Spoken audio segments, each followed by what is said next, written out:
Hello students, I will continue with the classification of kingdom Monera. All Monerans are prokaryotic unicellular organisms, cosmopolitan in distribution. They found everywhere.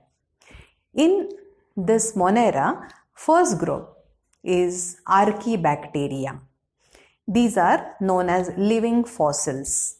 Fossil means the remains of organism in the deep layers of the soil. This we used to learn, or it is the best evidence of evolution. Why we call living fossils? Because if you compare the fossilized bacteria and existing Archaebacteria, there is no change at all. They were as it is. So, Archaebacterians, they survive in harsh climatic conditions like absence of oxygen, salty condition, and extreme temperatures. So based on this, we classify Archaebacteria further as methanogens, halophiles, thermoacidophiles. This is very important question for 3 or 5 marks. For competitive exam, remember that Archaebacteria can survive in harsh climatic conditions is only due to branched lipid molecules in the cell membrane. This you will understand when we learn entire cell structure and function in Unit 3. Let us move to the next group, bacteria or eubacteria. These are true bacteria. As per the syllabus, these bacteria, based on the shape, classified into 4 types. Spherical bacteria we call coccus. Rod-shaped bacteria we call bacillus. Rod-like but twisted we call spirulum, and comma-like we call vibrio. This is the important question for 2 marks. Coccus. Based on the pronunciation, you can easily remember the shapes: coccus, bacillus, spirulum, and vibrio. For a neat point of view, this is not enough. Further, bacteria are classified based on the capsule. Around the cell wall, some bacteria have one more protective layer. It is hard, known as capsule. Some bacteria are without capsule, where the gelatinous layer is found around the cell wall. So based on the capsule, we classify as capsulated and non-capsulated. Capsulated are usually known as smooth bacteria. Non-capsulated we call rough bacteria. There was a person, Christian Graham, who invented a stain, crystal violet. This stain we use, stain is a color. So when you take a medium containing bacteria, and if you want to learn bacteria, you should differentiate them. So we have to use this stain, crystal violet.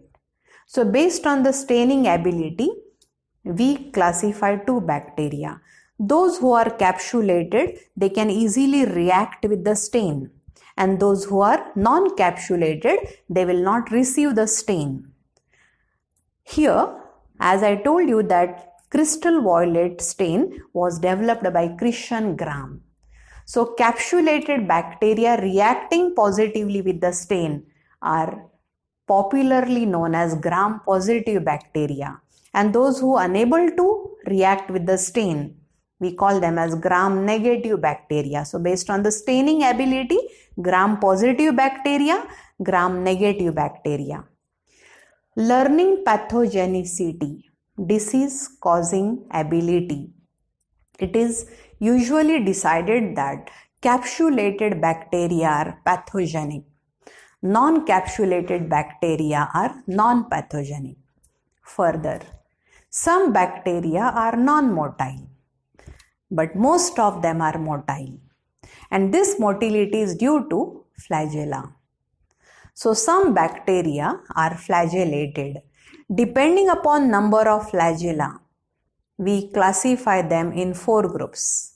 Bacterium with single flagellum is monotrichous. Bacterium having two flagella, one on either side, amphitrichous. Many flagella in the form of bundle at one side, it is lophotrichous. And two bundles of flagella on either side, it is cephalotrichous. And flagellation is everywhere around the body, it is peritrichous. Monotrichous, amphitrichous, lophotrichous, cephalotrichous, and peritrichous. And those who without flagellae, we call atrichous. Coming to mode of nutrition. Some bacteria are autotrophic. They can prepare their own food. But some of them obtain energy from sunlight. So we call them as phototropic. And some, those who are living in the soil, they obtain energy from chemical compounds. We call them as chemotropic. We also use the terms photosynthetic, chemosynthetic. Clear? You might be remembering nitrogen fixation concept. So these chemosynthetic bacteria are helping in nitrogen fixation, and they will enrich the soil with nitrogenous compounds. They will make the soil fertile. Second category of bacteria who cannot prepare their own food, we call them as heterotrophic. Now under heterotrophism, some are symbiotic, means they live in some other body but without causing any harm to that body. For example, Escherichia coli living in our digestive tract. So without doing any damage to our tract, they are surviving. Means we are benefited because these bacteria are digesting cellulose, and these bacteria are also decomposing the fecal matter. And E. coli will get the shelter from our body. So both are benefited. Such organization or association we call symbiosis. So some bacteria are symbionts. Some bacteria are exclusively heterotrophic. Some bacteria survive as parasite in the host body and they cause infections like Salmonella typhi, which causes typhoid. Coming to third category, most of them, they fall in this group. We call them as scavengers. They feed on organic matter or dead bodies, and they decompose organic compounds into inorganic elements. And these are the one who is cleaning the earth. So based on the mode of nutrition, I told you autotrophic, phototropic or chemotropic. Under heterotrophic, symbiotic and parasitic, and under saprotrophic, we call them as scavengers. Based on the mode of reproduction, some bacteria reproduce asexually by fission, budding, or by endospore formation. Some bacteria reproduce sexually by conjugation, transformation, and transduction. Right? This is a neat part which is necessary for competitive exam, but for annual exam of PUC1, you will remember only shapes of the bacteria: Coccus, Bacillus, Spirulum, and Vibrio. Coming to third group, it is a part of eubacteria, but they are colonial, means they never live alone. They make a group and they share the work. And such colonial organisms found in the moist soil or in fresh water, we call them as cyanobacteria. The common name is blue-green algae. They are exclusively autotrophic. They prepare their own food. But as we mentioned that they don't have any membrane-bound cell organelles. How they can prepare their own food? They have specific structures called thylakoids. In the thylakoids, they have a pigment bacterioviridin. So using this pigment, they trap solar energy and prepare their food. So they appear green with blue. So we call them as bluish green or blue-green algae. Some cells in the colony are called vegetative cells. They do normal function. They grow, they divide, they increase the number of colony, and they go on preparing the food. There are some cells who allotted one function that no need to do any function, you have to store the food. So these are for perennation. Perennation means if any adverse condition occur, then these akinids will survive. And when favorable condition commence, echinates use the stored food and start reproducing.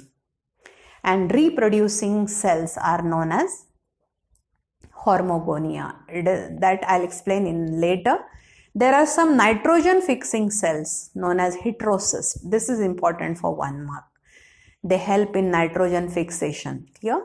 Nowadays, under biofertilizer concept, people are using these organisms, cyanobacteria, to increase the soil moisture as a soil binder and also to increase the fertility of the soil. Especially in paddy fields, if we introduce these cyanobacteria, okay, for longer time they are holding the water. So moist condition they will retain. This is economic importance of cyanobacteria. With this, I will conclude today's session. In this session, I have covered the entire classification of kingdom Monera. Then we will learn second kingdom Protista and then classification of Protista and so on. Thank you.